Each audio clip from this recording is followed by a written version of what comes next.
this IPL, I'm going to dominate everyone. But, the moment IPL started, a few games which didn't go my way and my mindset completely dropped to the other end. I was eating anything that came in sight. I was finishing, candy packets of 40 pieces a packet. I would finish 3 packets a week. I was eating horribly, sleeping horribly. My habits were all over the place. And I finished IPL. I remember I went home, came out of the shower first day, and I saw myself in the mirror. And I was ashamed.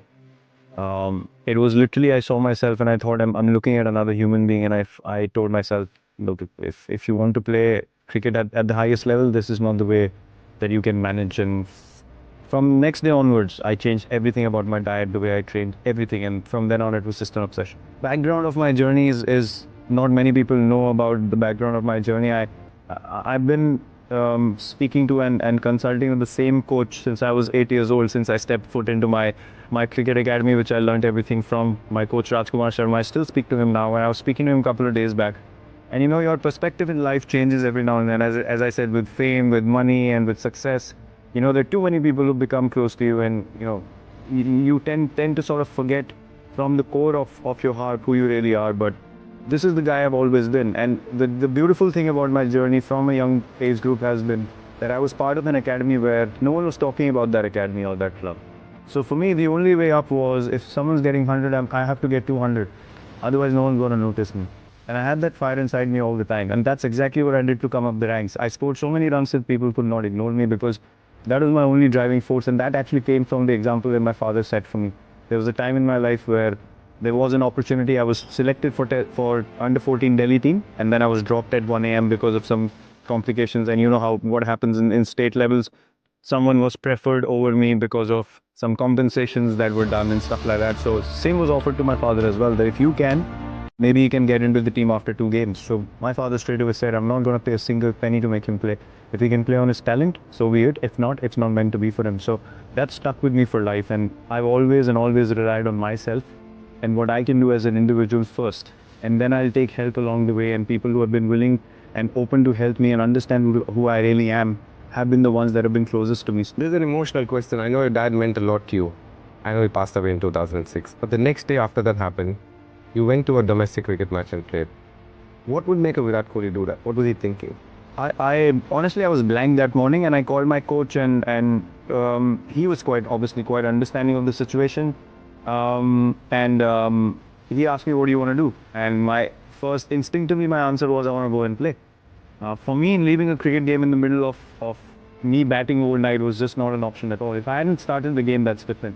But for me to leave a cricket game in the middle of it was something that I could not even imagine. So leaving my team like that, I felt like it was not fair to the game that I love so much. And that's literally my life and soul. My father would have wanted me to do the same. So it was just a no-brainer for me. And I told my family. My family was a bit surprised that I wanted to go and play. And I just went into a zen mode, and I just went out there, and things just started flowing again, as I said. And these are the times that make you realize that this is exactly what you're meant to do. And everything that happens in your life from here on are going to be this through this source called cricket. So the whole journey, the kind of matches that have happened, the kind of knocks that have happened, the kind of moments that have happened, that people have looked and said, wow, I want to do the same. It's literally me making an impact on other people through this game. So that's when I realized this is my journey, and I need to do things in a very organic and a very, very pure way. Because when you watch it on TV, you can tell the difference between someone trying to fake it or someone playing with heart, and you obviously want to repeat the same. I saw that in my heroes. So I thought, look, this is exactly what I need to do in life. There was not even a moment of doubt. Well, for me, a game of cricket is about making your team win. I can very well enjoy the process of batting in nets. I can very well smile and have fun, and fun and games. But when you mean business, you mean business. In life, I don't have to compete with anyone. I'm not in a space in everyday life where I have to be feisty or aggressive. But for me, one thing was always very clear. When I step onto the field, I'm going to give 120% every game that I play. And one thing for a fact, that no one can count that against me. Till the time I play this game, I am going to play this way, and this is who I am. And if my mindset in the field is simple, I will not stand around wanting to wanting people to do something that I'm not able to do first.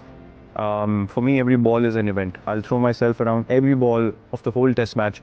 Whether it's the 90th over of the 5th day, I'll still throw myself around, because for me, every moment is an opportunity to make your team win. And that is exactly why you step onto the field. You have to make that time count. Our careers are so short anyway, even if you play for 20 years. After that, you can't play the game. So when you are on the field, you absolutely make most of it. And I let things flow. I don't necessarily look to put any restrictions or tabs or filters on me, because I feel like I have to be myself. I have to be my organic self. If you don't like it, that's fine. That's for you to judge, or you to decide. But is that going to make me change myself? Not at all. There always have been two options for me. Either it's fight or flight, and I've never taken flight. I've never taken flight. For me, that's just not because look, I can take flight if I can't sleep peacefully at night. For me, it's not worth it. I might as well take the fight. If I fail, I know that I took the right option, and that gives me peace. For me, when I leave the field, as I just said, I need to be able to know that I've given everything I had, and I sleep like a baby. And there's nothing else that can distract me then, because in my potential as a human being, God has blessed me with a healthy mind, healthy body, an opportunity which everyone wants. So I have to be honest to that. I have to live up to that. So for me, these things are just a process, just a part of the process, which is you keep moving forward. You keep taking the positive option. Whether you get success or not, that's irrelevant, but never take a backward step. Look, when I step onto the field, I have to believe that I'm the best, because my mindset, as I said, was very clear from the first time I started playing this game. I'm not going to allow anyone to think that I'm just a pushover on the field. It's not to disrespect anyone, but it's belief in my own abilities. That fine, you have the ball in hand, but if you get it wrong, you're getting hit for runs, and I'm going to stand here all day. If you get me out and you bowl a great spell, hats off to you. But the next time, we're going to be here again. So make sure that you bring your A game, and that's the mindset that I try and get into invariably. Because look, at this level, people are going to eat you up. If you show them any vulnerability or fears, they're going to eat you up. So for me, I just have to be as fearless as I can. And even if I get out, I want to get out on my terms. If I get out in confusion, it bothers me a lot, because I just don't like the feeling of not knowing what's going on. I might as well make a silly mistake and know this is what I need to correct. Everything else is fine. So I don't go, as I said, I don't go out there anymore to prove anyone wrong. But I put myself in a position where I want to do special things.